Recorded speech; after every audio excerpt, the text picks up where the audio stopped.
Social media's new cash cow. Blue check mark for a price. Have you guys heard about this? This idea of paying for a blue check mark, paying to be verified on social media. Have you guys heard about this? That's what we're talking about tonight on this episode of Index Card Insights. Guys, this is episode 95. This is day 6. We're talking about social media's new cash cow, the blue check mark for a price. Let's get into it. Thanks so much for hanging out with me today, you guys. So I have a series of questions for you. I have 3 questions for you, actually, and I want to hear what you have to say about it, right? I'm going to give you my opinions on these 3 questions, but I want to hear what you have to say too. So be sure to leave me a comment down below and let me know what you think. If you're catching this on a podcast, feel free to send me an email at camjenningspro@gmail.com. We'd love to hear your thoughts on the matter. So in case you don't realize this, back in November of 2022, Twitter started a new program called Twitter Blue, right? And Twitter Blue is basically a program where they are basically winding back, is what they call it. Winding down is what they call it. But they're winding down all the previous blue check marks that they awarded people. Blue check marks are basically those things that are right beside your profile name on these platforms. And basically, they're supposed to verify that you are who you say you are. That's what the blue check mark is supposed to do. It's supposed to verify that you are who you say you are. Now, in the past, not just anyone could get the coveted blue check mark, right? In the past, usually only people who had quite a following, people who had some kind of status on social media could actually get this blue check mark. Not everybody could just get it, right? You had to actually be someone of note, right? So I think that the blue check mark, it kind of became a little bit of a popularity contest, right? It meant that you were somebody if you had the blue check mark, right? So, anyways, back in November, Twitter came out with Twitter Blue, right? And Twitter Blue basically says, okay, we're going to take away all the blue check marks from all these celebrities, and we're taking away all the blue check marks from all the people who were previously verified. And from now on, to get a blue check mark, you got to pay $8 a month, right? Anybody can get a blue check mark, but first, you have to verify that you are who you say you are. Like with identification, you actually have to prove that you are who you say you are. And second, you actually have to pay for the privilege. It's $8 a month. I think it's like $8 a month. Yeah, it's $8 straight a month for the verified check mark on Twitter. Right now, that was back in November when they rolled that out.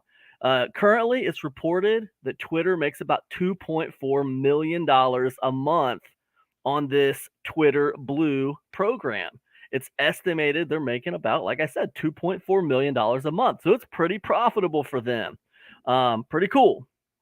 For them, maybe not for the people who were verified before, and now they have to pay for it. Maybe they don't feel great about it, but it's a good profit. It's a good little revenue stream for Twitter. Now Facebook's following suit, Instagram's following suit. As we all know, Facebook and Instagram are owned by the same company, Meta. Now they got a new program. It just came out very, very recently here in the last month or so. It's called Meta Verified, right? So it's the same thing. It's for a blue check mark. If you want the blue check mark on Facebook only, it's $11.99 a month.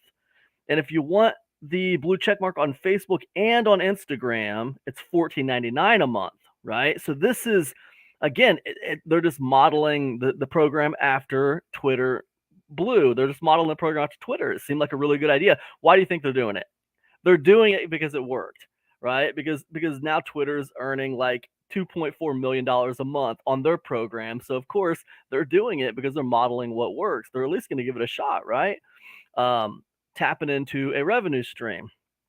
So that's the story, right? That's what's happening. People are now paying a monthly subscription fee to verify who they are on social media platforms, right? So I have a few questions for you now, and I will tell you my thoughts on it too. The first question is this, right? Does this make it not special anymore, right? That's something that people were complaining about, right? People were complaining that, now that anybody can get a blue check mark, it's not special anymore. Essentially, I think that a lot of people were viewing the blue check mark as a popularity contest, right? Now, listen, this question of does it make it not special anymore, right?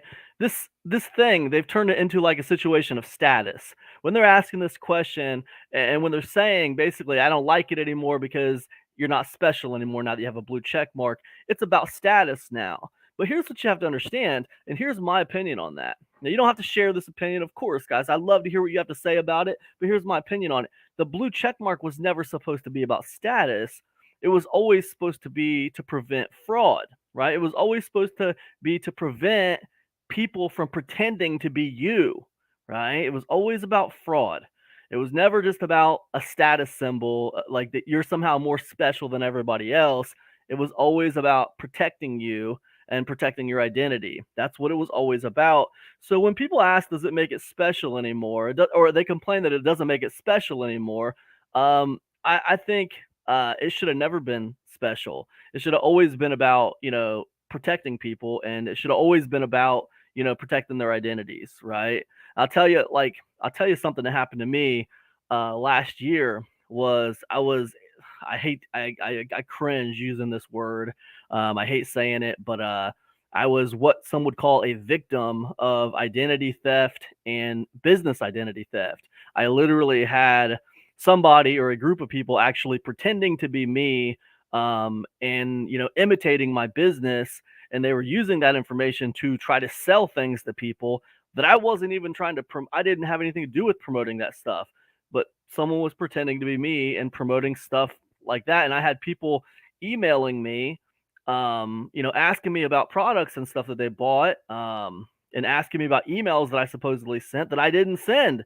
you know it was a big mess. I had to, file a report with the FBI, and I had to talk to lawyers, and it was a big mess, man. But I never dreamed of anything like that happening to me. I don't feel like some kind of big time celebrity at all. So I never dreamed anything like that would happen to me personally. But it did. It did happen to me. I don't think it takes a lot of influence before someone thinks they might be able to take advantage of you. Big Shane in the house. My buddy says he gets special treatment because he pays for Checkmark. Okay. All right. Well, I don't know. I don't know. Maybe he does. Um, I think that. So, anyways, I wanted to tell you guys that story. Um, I wanted to tell you guys that story because, again, with the blue check marks, I believe it's about fraud. It's about preventing fraud. So I do believe that anybody should have been able to get a blue check mark in the past. I don't think it should have just been based on whether, you know, Facebook or Instagram or, Twitter deems you worthy or deems you big enough to warrant a blue check mark or whatever. I think anybody should have been able to get one of those if they wanted to get one. So yeah, I think when people ask, does it make it special or does it make it not special anymore? I think their focus is in the wrong thing. It should have never been about status anyway. That's a dumb thing to be about status, right? And like, I don't know that I would even understand that or really care or think about it that much if it didn't happen to me. But I see how easily people can pretend to be you and imitate you and try to like imitate what you do for their own gain. And it makes me think, yeah, I mean, anybody who feels like they need that blue check mark, they need that verification, so someone else isn't trying to pretend to be them, they should be able to get it if they want it. So I think that's great. The second question for you is this.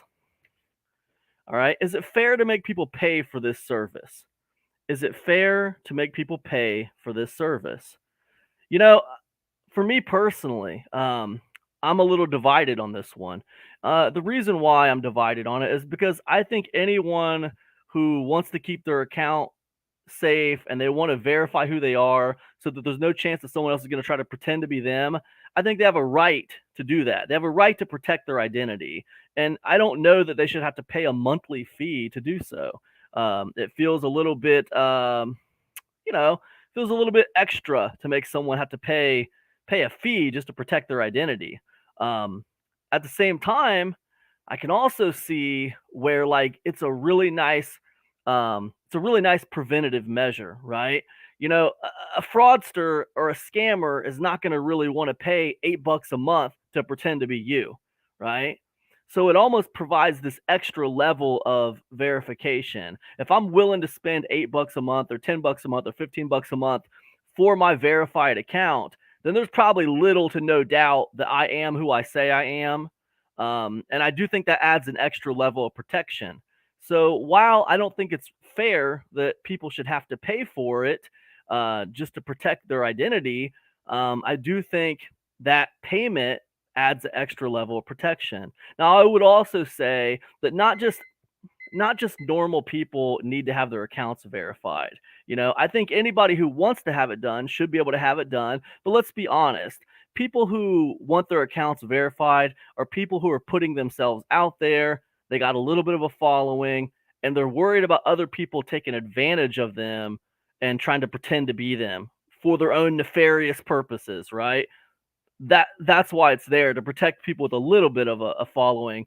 So I think that if you have a little bit of a following and you're worried about people pretending to be you on social media, you're probably not going to worry about the $8 a month too much or the $15 a month too much. It's worth it to you just for your safeguarding. You know what I mean?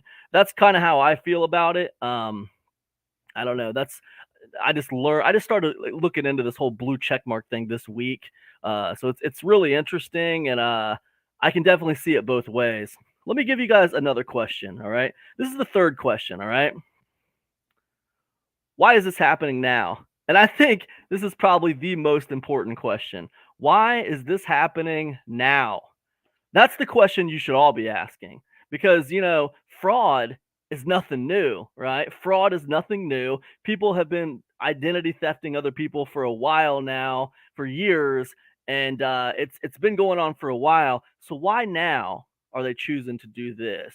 Is Elon Musk just that big of a genius to come up with this Twitter blue idea to monetize Twitter, and now Facebook's just copying it automatically? I mean, both of these companies have marketing gurus in their houses, right? Why is it now? Why is it now? Now I'm going to go out on a limb. Let me pull up this comment first from Evan. Big Evan in the house. Is just extra advertising money, subscription cash cow because no ads are converting on any of these platforms. Hey, you know what? Evan's got a great point, and he might be right. I'll tell you guys what. I would much rather pay. I would rather like this is like a nice, honest way of making money for these platforms. To me, I think it's far more honest than ad revenue. Like the kind of like data that they're collecting on all of us every single day, and buying it, selling it, and buying it, to the highest bidder. The kind of like backroom deals that are going on with all of our data. It's nefarious, right? So this is more of a direct, in your face transaction, right? Hey, you pay for the blue check mark and we provide a service. Like it's nice. It's nice to have that kind of transparency. I would love to see all of these social media platforms move to a more transparent model like that where I would rather just pay them. Man, I think it'd be better if we just all paid, Facebook or Twitter or whatever, a couple bucks a month just to have an account. Uh, and we wouldn't have to worry about being spied on all the time by social media and having all our data bought and sold. It's like we're animals in the zoo or something. I don't like the idea if I have a conversation about dog food with somebody and all of a sudden like I get like ads for Gravy Train everywhere I go. I mean, like it's like, what is this? It's too much at some point, right? But let me get back to the topic at hand. The question was, why is this happening now? I'll tell you guys something, man. This might sound a little bit of a stretch. You guys have to let me know if you think it's a stretch. But I think the reason this is happening now is because the instances of people committing fraud and identity theft and business identity theft have just skyrocketed in recent months. And the reason why is because of deep fakes with voice and deep fakes with, video and deep fakes with pictures and AI is doing so much right now. I mean, you can do so much with AI. I mean, if you got 30 seconds of someone's voice, you can literally have AI imitate their voice and you can make it say anything you want. I'm starting to see instances of people scamming people with phone calls, trying to have like banks transfer money with phone calls and stuff. When it's just an AI imitating the person's voice. It's crazy. So I think that the blue checkmark thing and opening it up to everybody and allowing everybody the chance to verify their identity, I think it kind of coincides with the advancements of AI and how, AI is progressing so well at imitating people. That's my opinion. But, it could be totally what Evan was saying. It could just be some wise guys all of a sudden figuring out a new way to make money at these services that they haven't tapped into before. And I'm sure that's some of it. I mean, Twitter Blue opened up in November. They're doing like 3.2 million a month or something. I think that's what I said. 3.2 million, was it? 2.4 million a month. Yeah, so they're doing that's pretty good to go from nothing to 2.4 million just by basically starting a monetization program for your blue check mark. It's genius, really. Um, but yeah, I maybe I'm being paranoid, but I do feel like some of it coincides with the parabolic curve that AI technology is on right now. Anyways, that's just me. Listen, guys, if you enjoyed this talk, hey, I highly suggest you check out epicconversions.com. Consider joining my ECIC group calls. We do a deep dive on strategy and tactics and tips every single Thursday night. In fact, I'll be doing another one tomorrow night with my insiders. And we go deep on strategy and all that good stuff. But listen, guys, thanks so much for hanging out with me. I do these index card insights every Monday, Tuesday, and Wednesday. I'll be back next Monday. Thanks so much for hanging out with me this week, guys, and I'll see you the next one. Peace, everybody. Have a great night.